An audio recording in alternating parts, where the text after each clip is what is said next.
like what you should do, we all know what's going to happen. All three of those guys are going to be gone within the next 2 years, right? Go back to who you are, right? Bottom feeding teams that go through the draft and sell hope to your fans.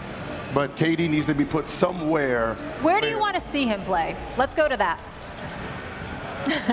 A team that actually has structure. When you're talking about elite, we seen him in OKC, right? Very young, but they had success. Just made some miscalculations on who was more valuable between James Harden and who they picked. When he went to Golden State, which was a well-oiled machine, he fit right in.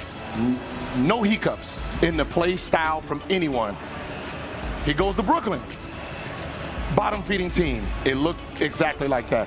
So when you're talking about where should an A+ student go, he needs to be put in Miami that has structure. Spurs has structure. And right now it seems like Houston is going on the right path. But I don't think Houston is ready to win a championship with him. And I don't know if he's going to go somewhere where they can win a championship next year. So I'm just going to be selfish here, and I'm going to just say the Lakers. There we go. You know the problem I had with KD's stint in Phoenix? Tell me. I think they have the wrong coaches. What I mean by that, when you look at Bradley Beal, Devin Booker, and Kevin freaking Durant, what all three of those guys have in common, they are great outside shooters, right? Neither one of those guys really need the ball. They could play without the ball. Why is Golden State so hard to guard? Because they have great shooting over there, and what are they doing? Player movement, ball movement. It's hard to keep up with Steph and follow him all around the court. And when they had Clay, it was hard to guard those guys. Get a lot of action going on.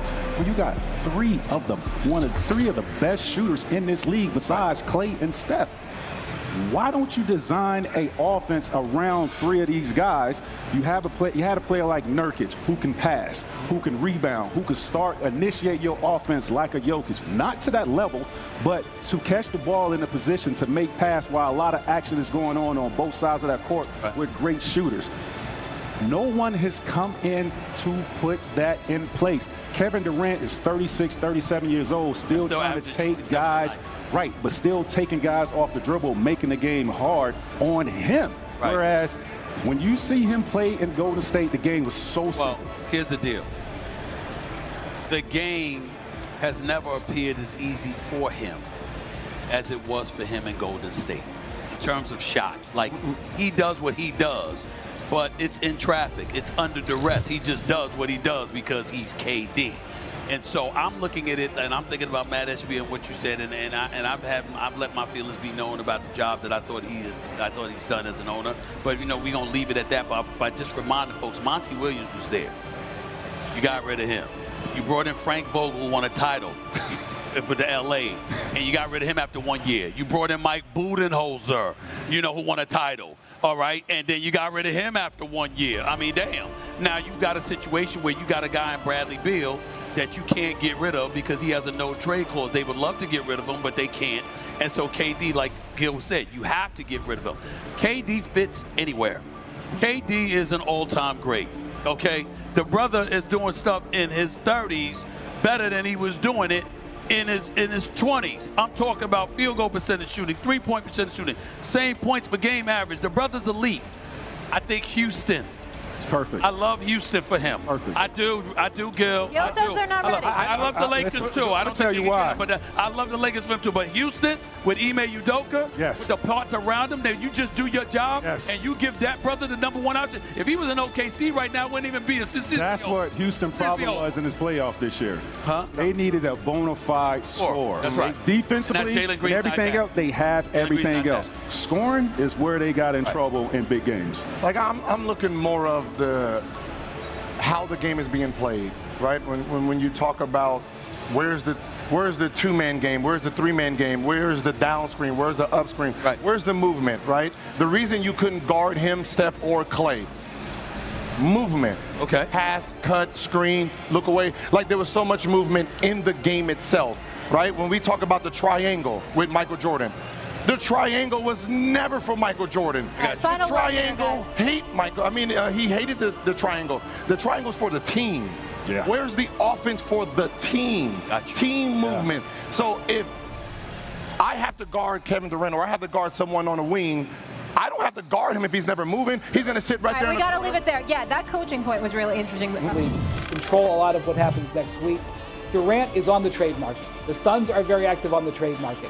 Greeny, I have been talking about the triangle for months, the Durant triangle, the alignment that you need of a place that Durant wants to go, a trade that comes back that the Suns will do, and a contract understanding. Either the team trading for him, being comfortable with him on a one-year deal, or the willingness to give a 37-year-old a 2-year, $100+ million contract extension. And I know the way Mad Dog has referred to this. He seems to think that it's most important that Durant agrees and that the Suns are trying to make Durant happy. That's not it.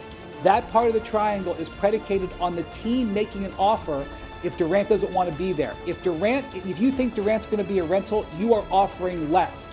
The Suns want a premium price, and that's why they've been trying to work with Kevin Durant, and that's why that's a key thing to watch in the next few days. If you saw it, that's the interesting piece of it here. And if you saw Sean's yesterday on McAfee's show, he said neither the Suns nor most of the other teams want this to make it to the draft. They want this deal done ASAP. The draft begins on Wednesday, so this is imminent here. Let me start with you, Markeith. Tell me where you'd like to see Kevin Durant be playing by the time we get to this time next Friday. Me personally, same thing I said earlier. I would like him to be playing South Beach, man. I think it sets up perfectly to be on a team with guys like Bam Adebayo that does it all, right? The culture of winning in Miami. You have another elite scorer in Tyler Hero, but he could step right in and be the ultimate scorer that he has been, right? And there's no shots at other coaches. For the little bit of time that I played in Miami, that was the best brand of basketball that I've been a part of. Spo does a great job of getting the best out of guys, and I think that's the perfect spot for him, man. The East is wide open, and, you know, he can flourish there. I just hope that UD's smile alone is not considered tampering. I think that would be my only concern here. UD, I don't know exactly what you're allowed to say about this, but what are your thoughts on Kevin Durant? He'll be 37 in September with the opportunity to get traded here in the next couple days. The three teams that I'm hearing Houston, I'm hearing Minnesota, and obviously we're here in Miami. And I look at all three of those situations, and I see a situation that can work for KD. You look at a team in, Houston, where there's a young team, but they were top of the West last year. They had the 4th-ranked defense. He can come in. Ime Udoka is definitely the leader of that young squad. They're building a culture there, so he can come in, just fall in line, and just be who KD is. You look at Minnesota, you put them next to Ant-Man. This is a team who, I feel like last year or 2 years ago, they went to the Western Conference Finals, and then this particular season, they didn't get it done, but it was obvious and more glaring this particular playoffs that they needed another scorer next to Ant-Man.